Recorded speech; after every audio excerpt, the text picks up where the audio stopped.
지난 수요일에 제가 우리나라 유일의 그 포도 농사를 짓는 도덕현 씨를 이야기했습니다. 이 도덕현 씨라고 하는 분은 전라남도 고창에서 포도 농사를 짓는 분입니다.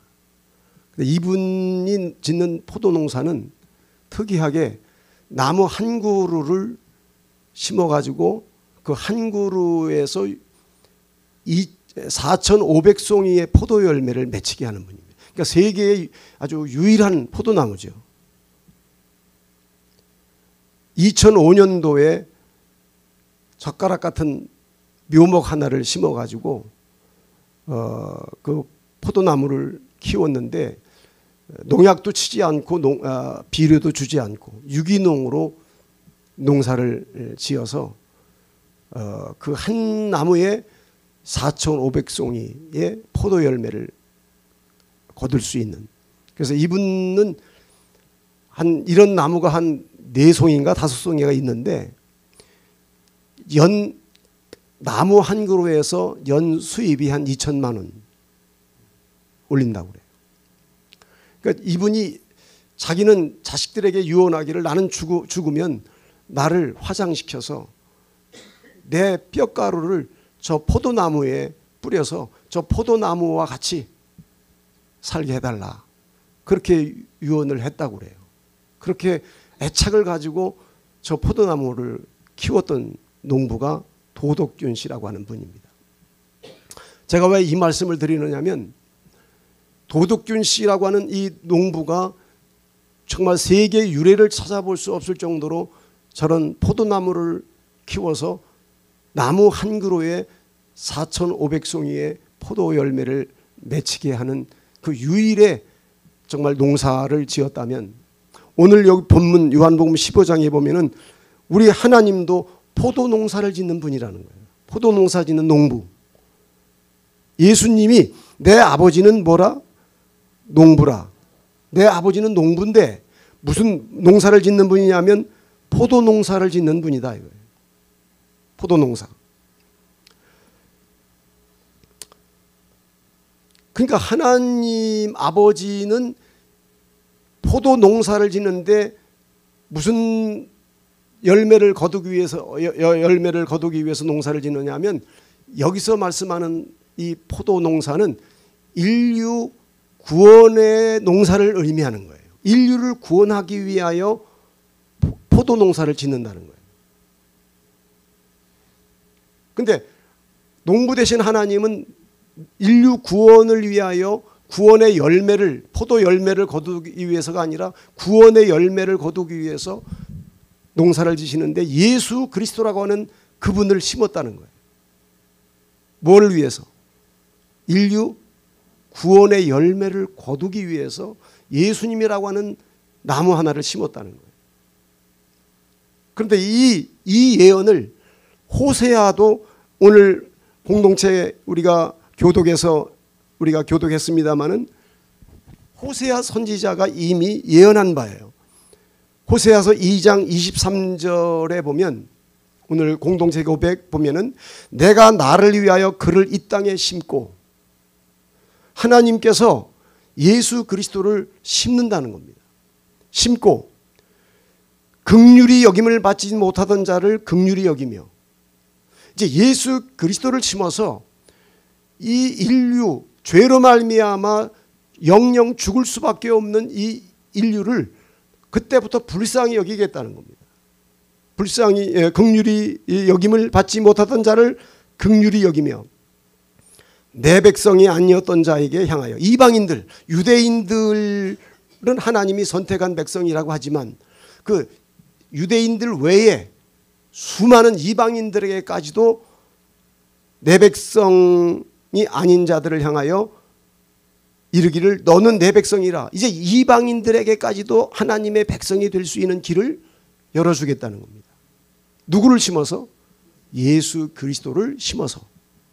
그 한 분을 마치 포도나무 한 그루를 심어서 그 포도나무에 가지가 뻗어서 그 가지가지마다 수많은 포도송이들이 주렁주렁 열리는 것과 마찬가지로 예수님 한 분을 심어서 그 예수님과 연결된 수많은 인생들을 구원의 열매로 포도송이를 맺히는 것과 같이 구원의 열매들로 맺히겠다는 거예요. 할렐루야. 여러분, 예수님은 하나님을 소개할 때 농부로 소개했습니다마는 요한복음 5장 17절에는 아버지가 일하시니 나도 일한다. 하나님은 지금도 일하시는 분으로 아버지가 일하시니 나도 일한다.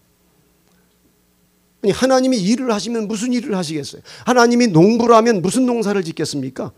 무슨 사과를 걷기 위해서 농사를 짓겠어요? 배추를 걷어들이려고 농사를 짓겠습니다. 오직 하나님의 농사는 위대하고 경이로운 농사인데 그 농사는 인류를 구원하고자 하는 농사를 짓는 거예요. 그 경이로운 위대한 농사가 바로 하나님의 농사입니다. 근데 그 하나님의 농사는 누구를 통해 짓느냐 하면 오직 예수 그리스도라고 하는 한 분을 심어서 그 예수님을 통해서 비로소 인류를, 이 죄인들을 긍휼히 여기실 것이며 유대인들, 선택받은 이 이스라엘 백성뿐만 아니라 이방인들, 수많은 모든 민족과 열방과 모든 백성들에게 하나님의 백성이 될 수 있는 구원의 길을 활짝 열어서 이 예수 그리스도의 복음을 통해서 전 인류가 구원을 받을 수 있고 구원의 열매를 맺을 수 있도록 하나님께서 역사하시겠다는 겁니다. 여러분, 예수님은 제자들에게 이렇게 말씀하신 적이 있습니다. 야, 추수할 것은 많다. 추수할 것은 많은데 일꾼이 적구나. 그러므로 추수하는 주인에게 청해서 기도를 해서 추수할 일꾼들을 보내달라고 기도해라. 그러니까 예수님은 농사와 관련되어서 어떤 주님의 그 귀한 복음의 진리를 농사와 관련해서 많이 말씀하셨어요. 아버지는 농부가 되시고 그 농부 되신 아버지는 인류 구원을 위해서 농사를 지시는 분으로, 그래서 하나님이 농사 짓는 그 농사로 말미암아 거둬들여야 할 열매들이 많이 있다는 겁니다. 근데 그 알곡을 거둬들일 일꾼이 부족하기 때문에 너희들이 알곡을 거둬들이시는 그분에게 청해서 일꾼을 보내달라고 기도해라. 그렇게 말씀하신 적이 있습니다.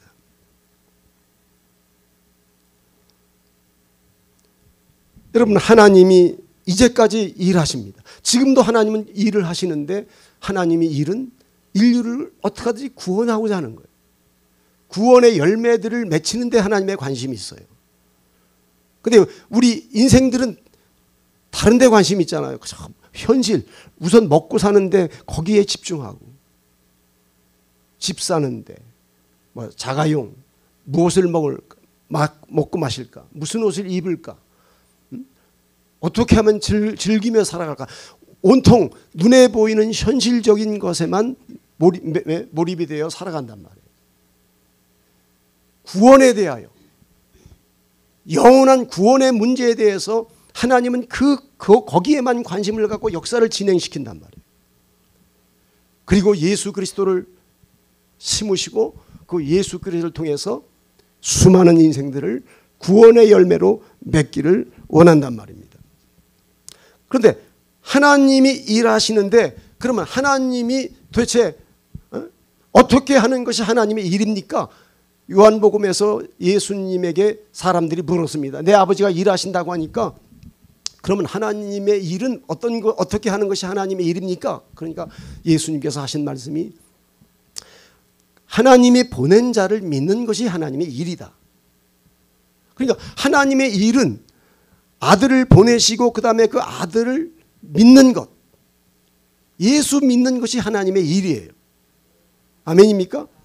하나님을 믿게 하는, 예수님을 믿게 하는 것이 하나님의 일이에요. 그래야 그 예수 그리스도를 믿음으로 구원의 열매가 맺혀지기 때문인 것이죠. 그러면 무슨 뜻으로 예수를 믿게 하는가? 내 아버지의 뜻은 아들을 보고 믿는 자마다 영생을 얻는 이것이니, 하나님은 무슨 뜻을 가지고 아들을 믿게 하는가? 하나님의 뜻은, 아버지의 뜻은 아들을 보고 믿는 자마다 영생을 얻는 이것이니 마지막 날에 내가 그를 다시 살리리라. 하나님은 예수 그리스도를 믿게 하는 것이 하나님의 일인데 왜 무슨 뜻을 가지고 아들을 믿게 하느냐? 하나님의 뜻은 그 아들을 보고 믿는 자마다 영생에 이르게 하는 것, 그리고 주님 오시는 날 마지막 날에 부활에 참여시키는 것, 그것이 곧 하나님의 일이요 하나님의 뜻인 줄로 믿기를 바랍니다. 여기 참포도나무라고 했는데 이 참포도나무는, 여러분 포도나무도 종류가 여러 가지일 거 아니에요. 그러니까 유전자적으로 아주 좋은 포도나무, 그 나무 자체가 유전적으로 아주 질이 좋은 나무가 있고, 또 들포도 같은 것도 있잖아요. 들포도. 그 아주 먹으면 달콤한 열매를 맺히는 것이 아니라 셔서 먹을 수 없을 정도로 그런 종류의 품종의 포도나무도 있을 수 있는 겁니다. 그런데 예수님은 무슨 포도나무라고요? 참포도라는 거예요. 참포도. 이 참포도라고 하는 말은 이게 원어적으로 알레디노스라고 하는 말이에요. 알레디노스. 진실한, 참된 그런 의미가 있어요. 알레디노스. 그러니까 예수님은 진실한 분이고 참된 구세주라 그런 뜻이에요.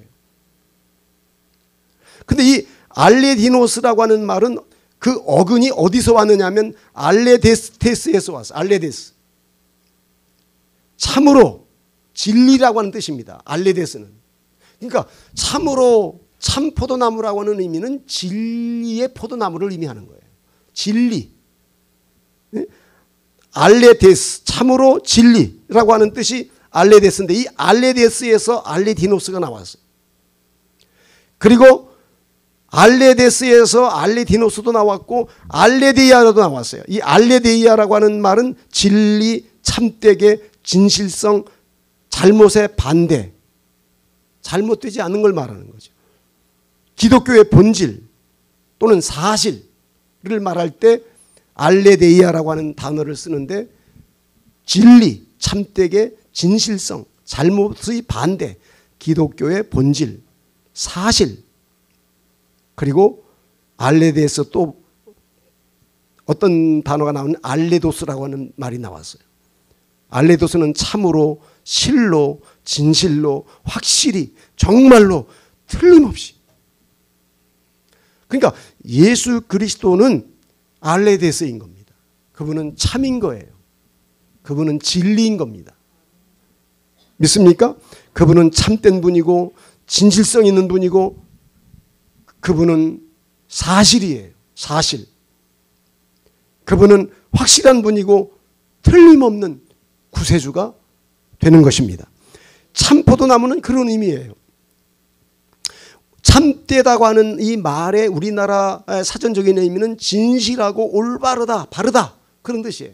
그러니까 예수 그리스도는 참포도나무라고 하는 의미는 예수님은 정말 진실한 분이고 그리고 올바른 분이고 바른 분이다 그 말이에요.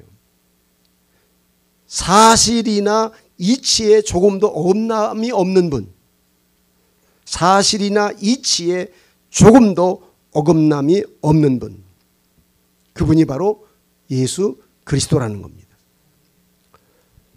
근데 문제는 여기서 요한복음 15장에서 굉장히 1절에서 4절에서 말씀 중에서 가장 중요한 것은 2절 물은 내게 붙어 있어 라고 하는 이 말이에요.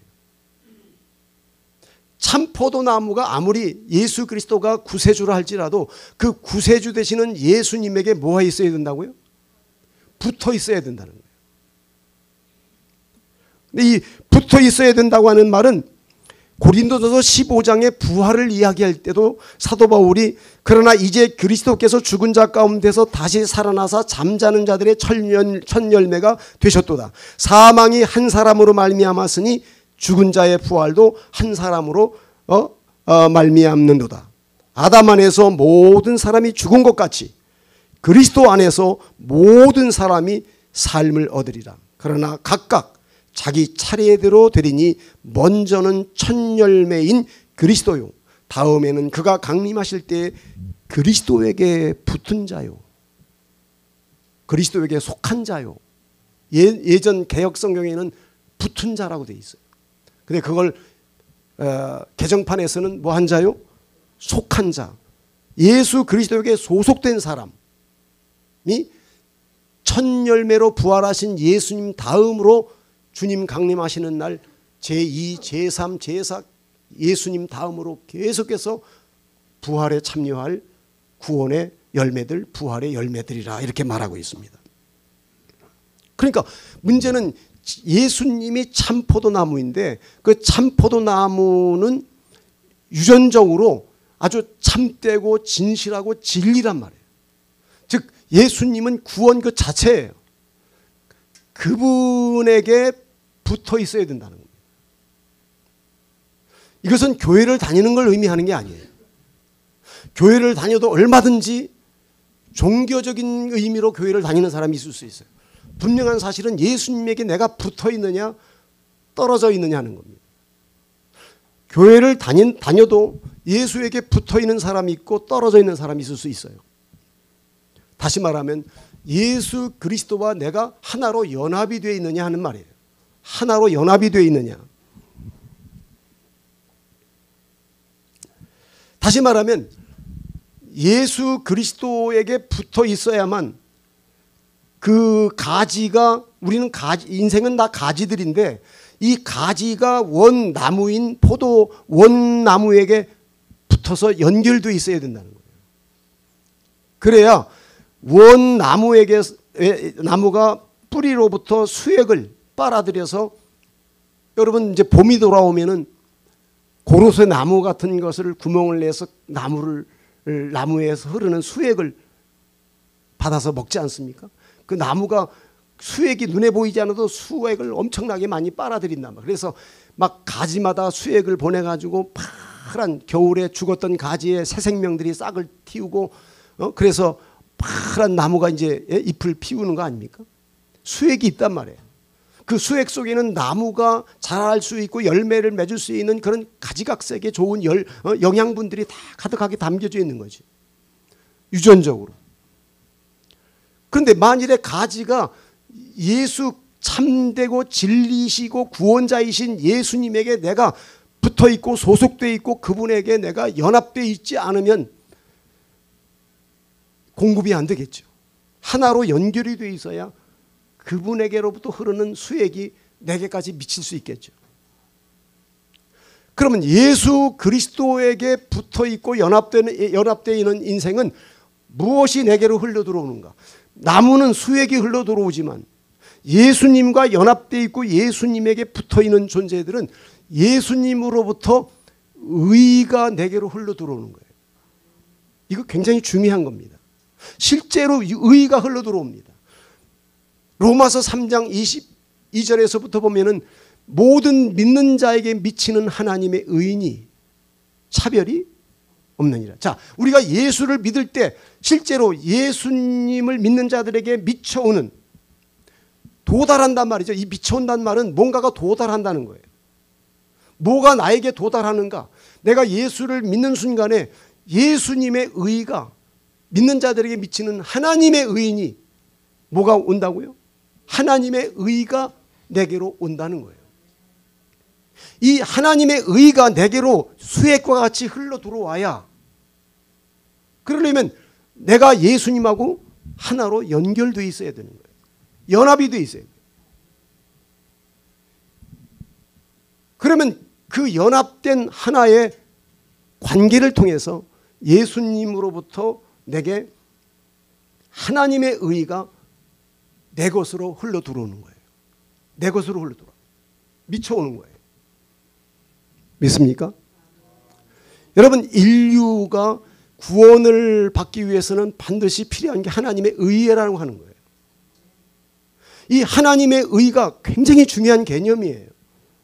우리가 복음을 이해할 때 하나님의 의, 다시 말하면 구약 성경의 모든 율법서는 다 뭘 얘기하느냐면 하나님이 의롭기 때문에 그 의로우신 하나님이 너희들 의롭게 살라고 말씀하신 것이 율법이거든요. 율법을 우리가 공부해 보면 하나님이 얼마나 의로운 분인가를 잘 알 수 있어요. 하나님의 의는 율법에 나타났어요. 그래서 우리가 하나님의 의에 참여하려면, 하나님께로부터 의롭다고 인정받으려면 율법을 지켜야 돼요. 그런데 하나님이 우리에게 요구하는 의는 하나님의 모든 율법의 말씀을 다 지키는 거예요. 하나도 빼놓지 않고 올로 지키는 거예요. 다 지켜야 돼요. 그게 신명기 6장 25절이에요. 하나님이 명령하신 모든 그 명령을 하나님 앞에서 삼가 지키면 그것이 곧 우리의 의로움이라 할지니라. 하나님의 말씀을 다 지키는 것을, 하나님 앞에서 지켜 살아갈 때 그것을 하나님의 의라고 하는 거예요. 이 하나님의 의가 있어야 인간이 구원을 받는 거예요. 자, 우리 인류가 구원을 받지 못하는 이유는, 멸망하게 된 이유는 우리에게 원죄, 아담 안에서 원죄가 우리에게 유전적으로 흐르는 것입니다. 우리는 태생적으로 죄인인 것입니다. 다윗은 내 모친이 죄 중에 나를 잉태했다고까지 말을 합니다. 아예 나는 태생적으로 죄인이라고 말을 해요. 태어날 때부터 태생적으로 죄인이에요. 우리는 때로는 바르게 살아갈 때도 있고 하나님 기뻐하시는 일을 할 때도 있지만은 모든 매사에 하나님의 뜻대로 온전히 살아가지는 못해요. 그래서 우리는 내 자신이 마음에 들다가도 마음에 들지 않을 때가 너무 많아요. 내가 나를 실망시켜요. 온전히 하나님이 기뻐하시는 그 뜻대로 살지 못하기 때문이에요. 지난 수요일에도 말씀드렸지만 구원이 있으려면 의가 있어야 됩니다. 여러분, 노아 시대에 죄악이 관영했을 때 하나님이 물로 그 시대의 사람들을 심판하려고 했습니다. 그러나 유일하게 노아와 그 가족들은 살아남았습니다. 뭐 때문에 살아남았습니까? 노아는 그 당시에 의인이었고 그 의인이었던 노아에게 하나님이 구원의 길을 제시한 것입니다. 방주를 지어라. 그래서 방주를 믿음으로 지었더니 노아만 구원받는 것이 아니라 노아의 의인 노아로 인하여 관계된, 노아와 밀접한 관계를 맺고 있는 사람들, 그 사람들까지도 구원을 받은 것입니다. 성경은 우리에게 뭘 얘기하려고 하느냐면 구원과 생명이 있으려면 반드시 뭐가 있어야 된다고요? 의가 있어야 되는 겁니다. 소돔과 고모라 성이 멸망한 것도 그들이 죄악이 관영했기 때문에 멸망한 것이 아니에요. 의인이 없었기 때문에 멸망한 거예요. 의인 10명만 찾았다면, 의인 10명만 찾았다면 소돔과 고모라 성은 하나님이 용서했을 거예요. 그 의를 보시고. 여러분, 여리고성을 하나님이 진멸하도록 했습니다. 짐승까지라도 다 죽여라. 그러나 그 하나님의 말씀 가운데서도 유일하게 살아남은 사람이 있습니다. 누굽니까? 누가 살아남았습니까? 여리고성이 진멸할 때 기생 라합이 살았습니다. 왜냐하면 하나님이 파송한 이스라엘 그 정탐꾼들을 믿음으로, 기생 라합이 하나님을 믿음으로 그 정탐꾼들을 살려주었어요. 위험에도 불구하고, 조국을 배신함에도 불구하고 그는 하나님의 살아계신 하나님으로 믿었고, 그렇기 때문에 하나님께서 이 여리고성도 이 가나안 땅도 하나님이 다 접수하실 것이다. 그러나 여리고성 사람들은 믿지 않았습니다. 그래서 하나님이 당신의 백성들을 이끌고 가나안으로 진격해 돌아올 때 그들은 문을 열고, 하나님 앞에 마음의 문을 열고 활짝 열고 손 들고 항복하지 않았어요. 대항하려고 했고 저항하려고 했습니다. 그러나 기생 라합은 협조적이었습니다. 하나님을 믿었기 때문에. 바로 그 하나님을 믿었던, 비록 기생이었지만은 그 기생의 믿음을 보시고 하나님이 그걸 의로 여기신 것입니다. 믿습니까? 그 기생 라합의 믿음을 의로 여기신 하나님. 그리고 이스라엘 백성들이 아말렉을, 여리고성을 쳐들어올 때, 모든 것을 진멸할 때 기생 라합의 집에 드리워진 그 그 빨간 약속의 줄을 기생 라합과 이스라엘 정탐꾼들과의 약속을 했는데 그 약속을 지키기 위하여 하나님께서 기생 라합과 그 기생 라합의 모든 가족들 함께 구원받게 된 줄로 믿기를 바랍니다. 자, 구원은 뭐가 있으면 된다고요? 의가 있으면 되는 것입니다. 그럼 하나님이 인류를 구원하려면 그 의를 하나님은 역사 속에서 하나님의 나라와 의를 추구하셨습니다. 의를 계속 찾았지만은 의인이 없는 겁니다. 그래서 이사야 59장에서는 의인이 없는 것을 한탄하시면서 내가 하나님의 의인을 찾지만 의인이 없구나. 나하고 인류 사이에 중보할 의인이 없구나. 이제 그러니 내가 나의 의를 의지해서 내 자신의 의를 의지해서 내가 인류에게 구원을 베풀어야 되겠구나. 하나님이 이사야 59장에서 자신의 의를 의지해서 인류를 구원했다고 선언하십니다. 바로 예수 그리스도는 그 하나님의 뜻을 받들어서 인류를 구원하기 위해서는 하나님의 의가 필요하구나. 그래서 예수님은 이 땅에 오셔서 오직 예수님이 추구한 것은 하나님의 의를 추구한 겁니다. 예수님은 침례를 받고 공생애를 출발하는 순간에도 그것을 잊지 않으셨습니다. 허락해라. 나 침례를 허락해라. 이렇게 해서 내가 하나님의 의를 이루는 것이 합당하다. 당신의 공생의 출발을 하나님의 의를 이루는 출발로 본 것입니다. 믿습니까? 그 예수님, 인류를 구원하기 위해서 구세주로 오신 예수님이 자기의 정체성에 대하여 내가 인류를 구원하기 위해서 무엇을 해야 되는지를 명확히 이해하신 그 예수님의 고백을 하나님이 들으신 것입니다. 그때 하늘이 열리고 성령이 비둘기같이 예수님에게 임하시면서 가라사대 말씀하시기를 너는 내가 사랑하는 뭐요? 아들이고 내가 너를 기뻐한다고 한 것입니다. 왜 하나님이 그렇게 기뻐하셨습니까? 그 순간에 왜 하나님이 그렇게 아들을 기뻐하셨습니까? 인류를 구원할 계획을 가지고 내가 내 의를 의지하여 인류를 내 손으로 구원하겠다고 하신 그 하나님의 인류를 향한 하나님의 그 뜻을 예수님이 받들어서 30년의 사생활을 마감하시고 인류 구속의 공생애를 출발할 때 구세주로서의 자기 정체감, 내가 무엇을 해야 되는지, 구세주로서 무엇을 해야 되는지를 명료하고 명확하게 이해하시고 허락해라. 이것을 허락하여 하나님의 의를 이루는 것이 합당하다고 말씀하셨을 때 인류 구원에 대한 계획을 가지시고 아들을 보내신 하나님께서 무엇보다도 제일 기뻐하실 수밖에 없는 겁니다. 하나님 너무 기뻐하셨습니다.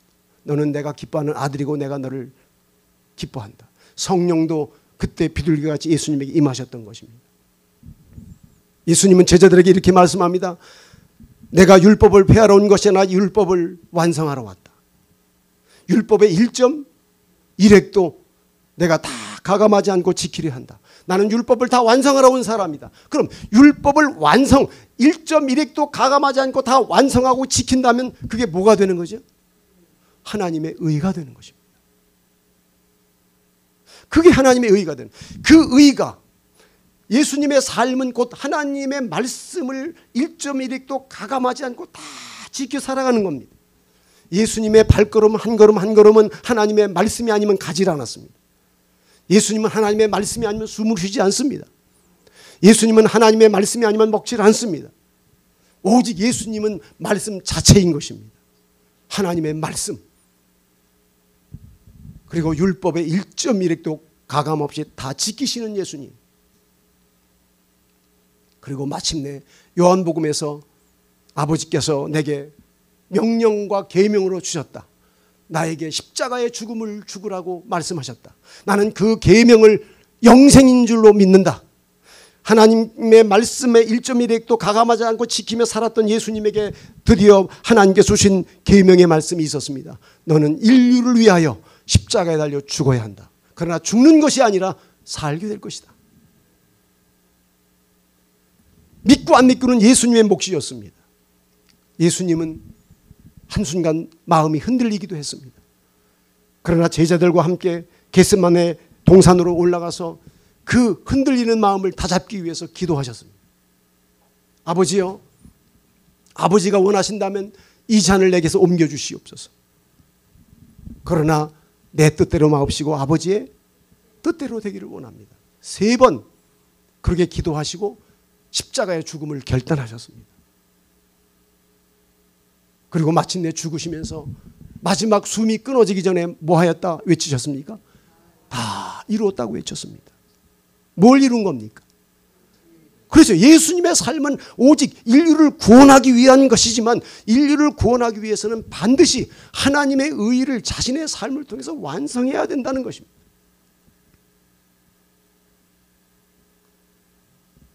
하나님의 말씀을 완성하는 예수님, 그게 예수님의 삶의 처음부터 알파와 오메가였습니다. 시작과 마지막은 하나님의 의의를 이루는 것이 점철되었다가 마지막 십자가의 죽음으로 하나님의 계명의 말씀을 죽도록 순종함으로써 하나님의 모든 계명을 완전히 완수한 것입니다.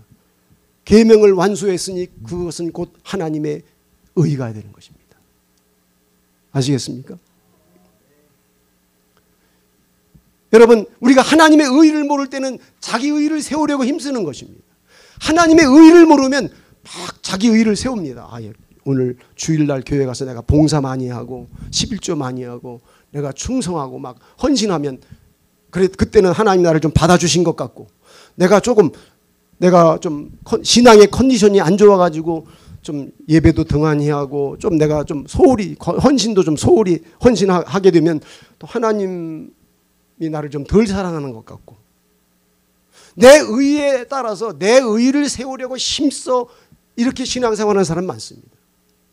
여러분, 우리의 의를 가지고 되는 게 아닙니다. 로마서 10장 2절 3절에 보면은 모든 믿는 사람의 의를 이루기 위하여 율법의 마침이 되었다고 말했습니다. 예수님의 십자가의 죽음을 사도 바울은 모든 믿는 사람의 의를 이루어주기 위해서 죽은 겁니다. 우리 모든 사람이 하나님의 말씀대로 살아서 의롭다고 인정받아야 해야 되는데 그게 안 되니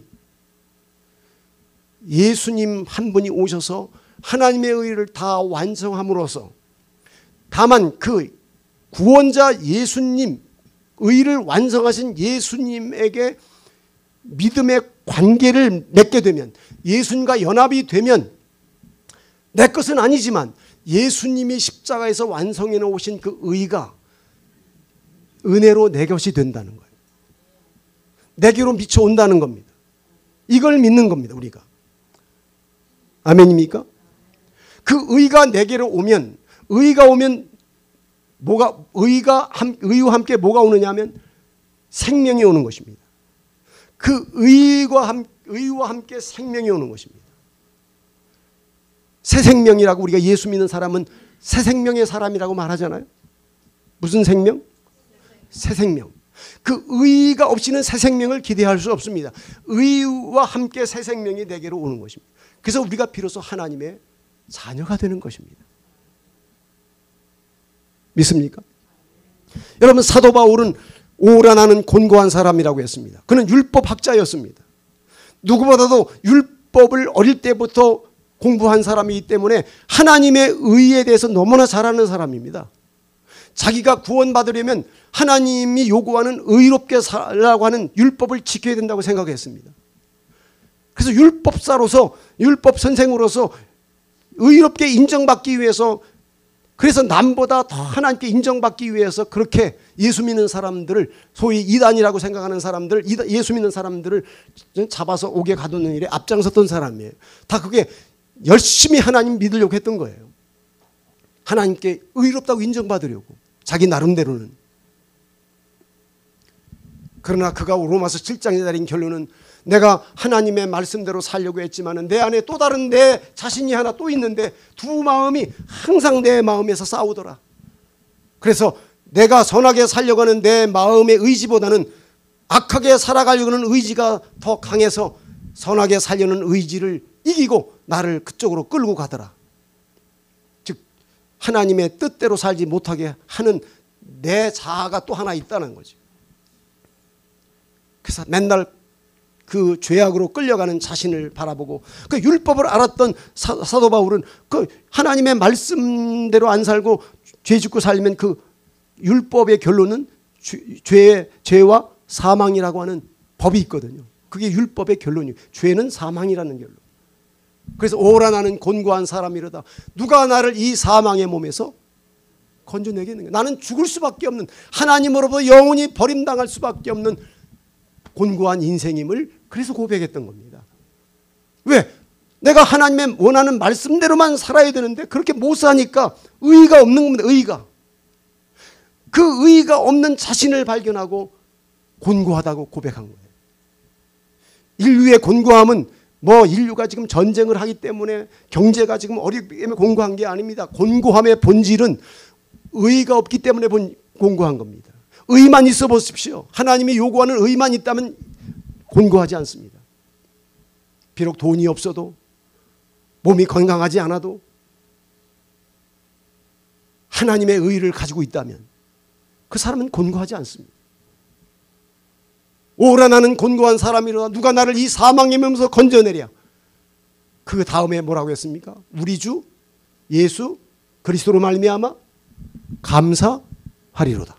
왜 바울이 곤고한 인생을 노래하고 마지막으로 우리 주 예수 그리스도로 말미암아 감사했겠습니까?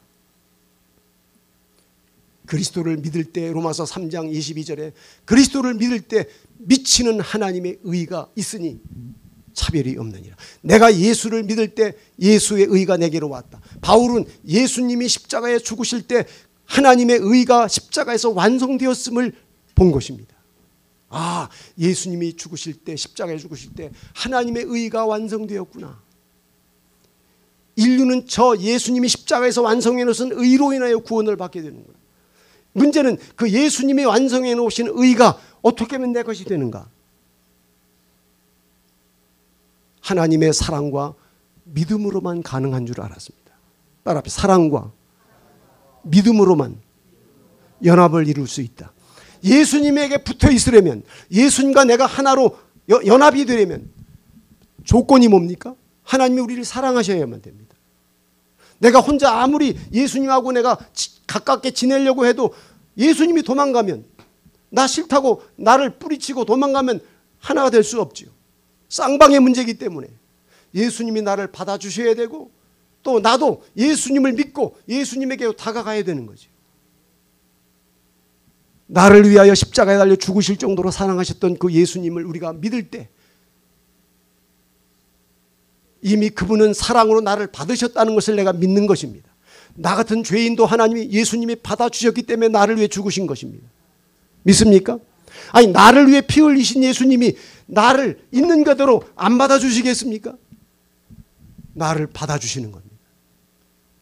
그분의 사랑으로 용서하고 우리는 그분의 그 나를 위해 피 흘리신 예수님의 사랑을 믿고 그분에게로 나아가는 것입니다. 그리고 그분에게 들어가는 것입니다. 나를 받으시는 것을 믿고 그분에게 나를 맡기는 것입니다. 의탁하는 것입니다. 그분에게 소속하는 것입니다. 그리고 예수님을 그동안은 내가 마음분 밖에 두고 살았는데 예수님을, 나를 위해 죽으신 예수님, 그분을 내가 받아들이지 않을 이유가 없지요. 사랑은, 엠스코백은 사랑은 모든 자아의 경계를 허문다고 해서 내가 예수님에게 마음의 벽을 치고 살던 사람이고 마음의 문을 닫고 살았던 사람인데 예수님의 십자가의 사랑이 믿어지는 순간 마음의 장벽이 무너지지 않겠습니까? 사도 바울은 이것을 더 묘사할 때 뭐라고 했어요? 고린도후서에서 하나님 앞에 견고한 진을 파하는 강력이라. 거기서 말하는 강력은 주님의 사랑의 강력한 힘을 말하는 것입니다. 성령이 예수님의 그 강력한 사랑으로 내게 다가올 때 내가 하나님 앞에서 견고한 진을 치고 하나님 저항하고 하나님 안 믿으려고 몸부림치고 하나님 인정하지 않으려고 내 마음의 문을 굳게 닫고 살던 한 인생이, 그 견고한 진이 강력한 주님의 십자가의 사랑에 와르르 무너지게 될 때, 그때 주님은 내게로 들어오시는 겁니다. 그때 비로소 주님이 내게 오는 거예요. 내가 예수님의 십자가의 사랑을 믿고 믿는 순간에 나는 주님에게 들어가고 주님은 내게로 오는 이 일이 동시에 신비롭게 일어나는 겁니다. 아시겠습니까? 그러므로 하나로 뭐가 되는 거예요? 연합을 이루는 거예요. 그는 내 안에, 나는 그 안에 있는 겁니다. 그런데 여기서 중요한 것은 나에게 붙어 있다고 하는 이 붙어 있는 것은 어느 정도로 붙어 있는 걸 말하느냐면, 여러분, 인생은 모든 관계 속에 살아가잖아요. 예를 들면 무슨 부모와 자식의 관계는 혈연으로 맺어진 관계잖아요. 그렇죠? 또 뭐 지연으로 맺어진 관계, 무슨 한 지역에서 태어났기 때문에 서로 친밀하게 지낸 지연 관계로 맺어진 관계, 학연으로 맺어진 관계, 또 남녀 간의 사랑으로 맺어진 부부 관계, 친구 간의 어떤 우정 관계, 또 어떤 비즈니스를 통해서 맺어진 관계, 경제적인 것 때문에 서로 관계를 맺고 살아간다든지, 이 관계 속에서 살아가는데, 예수님에게 붙어 있다고 하는 말은 예수님과 나와의 관계를 말하는 거예요. 근데 이 관계는 어느 정도의 관계를 말하느냐면, 세상의 모든 관계는 다 상대적인 거예요. 언제든지 끊어질 수 있어요. 부부 관계라도 이혼할 수 있어요. 그렇죠? 이혼 안 하고 다 모든 부부가 같이 가는 건 아니잖아요. 수틀으면 이혼합니다. 아니, 이혼하지 않는다 하더라도 죽음이 갈라놓으면 갈라서야 돼요. 다른 방법이 없어요. 친구도 수틀으면 친한 친구도 팩 돌아섭니다. 관계 틀어집니다. 완전한 관계는 없어요. 비즈니스의 관계도 나에게 이익이 안 되면 언제든지 우리가 결별할 수 있습니다. 관계 끊을 수 있습니다. 그러나 예수님에게 나에게 붙어 있다고 하는 이 의미는 어떤 연합을 말하냐면, 로마서 8장에서 말하는 누가 우리를 그리스도의 사랑에서 끊으리요? 환난이나 곤고나 기근이나 적신이나 위험이나 칼이랴. 내가 확신하노니 사망이나 생명이나 천사들이나 권세자들이나 현재일이나 장래일이나 높음이나 깊음이나 다른 아무 피조물이라도.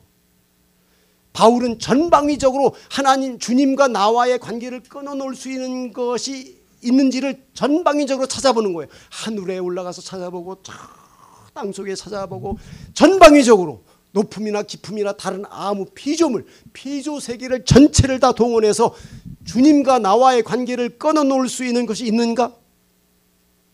답은 없다는 겁니다. 누가 우리를 그리스도 사랑에서 끊으리요? 없다는 거. 가난도 끊을 수 없고. 여러분, 요즘 한국의 가난한 교인들이 몇백만이 된다고 하잖아요. 예수 믿으면서도 교회 안 나가는 사람들. 저는 그 가난한 교인들의 믿음을 의심하고 싶어요. 그 사람들이 정말 구원받은 사람인가? 물론 이유가 있죠. 아, 교회 갔더니 목사 때문에 나는 시험 들었어.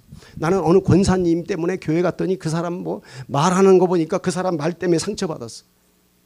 교회에 가니까 교회에 뭐 비리가 있대. 뭐 나름대로의 이유를 대지만, 여러분, 신앙이라고 하는 것은 그런 주님과 나와의 관계는 무슨 그런 일 때문에 주님과 나와의 관계를 끊습니까? 네? 사람이 나를 실망시켰다고 나 예수님 안 믿습니까? 그런 일이 있을 수 있습니까? 구원받은 사람이? 예수님과 나와의 관계는 무슨 관계입니까? 혈연 관계예요. 무슨 비즈니스 관계도 아니고 무슨 지연 관계도 아니에요. 이것은 영원한 생명적 관계예요. 예수님과 나와의 관계는, 맺은 관계는 영원히 죽음도 갈라놓을 수 없는, 영원히 갈라놓을 수 없는 하나예요. 아멘입니까? 영원히 갈라놓을 수 없어요. 왜냐? 나는 예수님이 영원한 생명이시단 말이에요. 영원한 생명. 내가 영원한 생명이신 그 귀하신 예수님을 내가 그분과 관계를 끊습니까? 조금 신앙생활 힘들다고 신앙생활을 포기합니까? 그게 가능한 일입니까? 예수님이 영원한 생명으로 내가 믿는다면, 정말 믿는다면, 그 믿음이 진실이라면 어떻게 예수님과의 관계를 그렇게 쉽게 끊을 수 있습니까? 가난이 오면 끊습니까? 핍박이 온들 끊습니까? 여러분, 초대교회 성도들은요, 예수님과 붙어 있을 때 생명적 관계로 붙어 있었어요. 예수님과 관계가 끊어지면 나는 영원히 죽는다. 예수님과 붙어 있으면 영원히 산다. 이 믿음, 부활의 신앙을 가지고 초대교회 성도들은 어떤 핍박과 가난과 어려움 속에서도 예수님과 관계를 포기하지 않았어요. 로마가 칼을 가지고 기독교인들을 무참히 죽였습니다. 예수 믿지 마. 황제의 신상 앞에 절해. 예수 부인해. 목에 칼을 거누고 돌로 때려 죽이고 배고픈 사자굴에 집어 던지기도 했습니다. 그럼에도 불구하고 초대교회 성도들 중에는 주님과의 관계를 끊지 못했습니다. 그러나 배도의 사람들이 있었습니다. 신앙생활 하다가 신앙생활 너무 힘드는데 그리고 포기하고 예수 믿으니까 사람들에게 따돌림 당하고 그 로마 제국이 지배하는 사회에서 기독교인들은 왕따 당하는 겁니다. 완전히 재산도 빼앗기고 정말 인간 대접을 받지 못하는 그런 환경 속에서 그 예수님이 도대체 뭐길래 그 예수님과 관계를 그냥 안 믿는다고만 말하기만 하면 되는데 굳이 그리스도와의 관계를 끝까지 유지하려고 했던 이유가 무엇입니까? 영원한 생명이 달려있는 문제이기 때문입니다. 믿습니까? 여러분, 영원한 것만 귀한 게 어디 있습니까? 영원한 생명만큼 귀한 게 어디 있어요? 영원한 것만큼 영원한 것과 맞바꿀 만한 것이 있습니까? 세상에? 영원한 것이 그렇게 친구 끊듯이 끊을 수 있습니까? 불가능한 거죠. 내가 예수님을 정말 영원한 생명으로 믿는다면 나는 예수님을 영원히 버릴 수 없고 예수님도 나를 위해 십자가에 달려 죽으셨다면 예수님도 나를 포기하지 하는 일은 없어요. 어떤 경우에도 예수님 나를 포기하지 않아요. 나를 위해서 십자가에 자기 생명을 거신 분이 나를 포기하겠습니까? 나도 주님을 포기할 수 없고 주님도 나를 포기할 수 없어요. 바로 이렇게 붙어있는 사람들이 구원받는 사람이에요. 이렇게 붙어 있어야 기독교인들이에요. 이런 믿음으로 붙어 있는 사람을 말하는 거예요. 여기 내가 참 포도나무니 무릇 나에게 붙어 있어 열매를 맺는 그런 믿음을 가지고 예수에게 붙어 있어야 그 사람은 구원의 열매를 맺게 되고 부활의 열매를 맺게 되는 거예요. 아멘입니까? 저는 혹시 우리 목자교 성도들 우리 한 목사님은 너무 예수님의 복음에 대해서만 맨날 강조하는 것 같아. 어제 들은 소리고 지난번에도 들은 소리 같은데 여러분 그렇게 생각하십니까? 어거스틴이 이렇게 얘기했습니다. 내가 하나님을 사랑하는 이유는 예수님에게는 흩어지지 않는 향기가 있다고 했어요. 아무리 바람이 불어도 예수님에게는 뭐가 있다고요? 흩어지지는 향기가 있어요. 아무리 먹어도 질리지 않는 맛이 있어요. 여러분 우리가 복음이라고 하는 것은 어제 예수 믿지 않을 때 그때 복음 한 번 듣고 구원받는 그때 한 번 들으면 되는 것이지 복음을 맨날 저렇게 강조하는가? 여러분 복음은 예수님은 우리의 영혼의 양식이에요. 양식. 우리가 양식 매일 먹잖아요. 아침에도 먹고 점심에도 먹고 저녁에도 물을 아침에도 물 마시고 점심 때도 마시고 수시로 물을 마시잖아요. 요한복음 6장에서 예수님은 나는 생명의 떡이다. 밥이다 나는 생명의 물이다. 나를 먹어야 너희가 영원히 살 수 있다. 여러분 진짜 구원받은 사람은요 복음에 대해서 질리지 않습니다. 아무리 들어도 교회는 복음을 전해야 됩니다. 세상에 무슨 재밌는 이야기와 정말 교양적인 이야기 들을 때는 정말 우리의 귀가 정말 즐거울는지 모르지만 나중에는 한 1년 2년 듣다 보면요 허기가 집니다. 예수님의 복음을 듣지 않은 구원받은 사람 복음을 듣지 않으면 허기져요. 아무리 교양적인 설교 아무리 세련된 설교를 들어도 복음이 아니면 나중에는 허기가 느껴집니다. 여러분 추 목사님 이제 우리가 청빙해서 담임으로 오는데 그분을 위해 기도해야 할 것은 우리가 그분이 설교를 잘하도록 우리가 기도해야 되겠지만 그분의 설교가 설교학적으로 서론 본론 결론 잘 내려서 정말 멋있게 듣는 사람들로 하여금 귀가 정말 즐거운 그런 어떤 설교를 하는 그런 설교를 우리가 원하는 것이 아니라 교회는 세상이 줄 수 없는 메시지 세상은 도무지 할 수 없는 말 그게 곧 복음이에요. 복음은 예수님 자체를 말하는 거예요. 예수님 우리의 양식이에요. 매일 먹어도 질리지 않아야 돼요. 예수님은 우리의 구세주예요. 나는 예수님 안에 있고 예수님 내 안에 계세요. 신물이 나도록 같이 있지만 어거스틴은 우리는 예수님이 신물이 나도록 같이 있다. 왜? 자기가 예수님 안에 있고 예수님이 내 안에 있으니까. 얼마나 신물이 납니까? 신물이 나도록 같이 있지만 끊을 수 없는 유대감이 있다고 말했어요. 예수님은 내 안에 있고 나는 예수님 안에 있어서 어떻게 보면은 신물이 나도록 같이 있는 것 같지만 어거스틴은 말하기를 끊을 수 없는 유대감이 있다. 예수님하고는 끊을 수 없는 유대감을 가지고 있다는 거예요. 여러분, 예수님과의 관계가 끊어지는 걸 상상할 수 있습니까? 존재합니까? 그게 여러분들에게? 한번 묻습니다.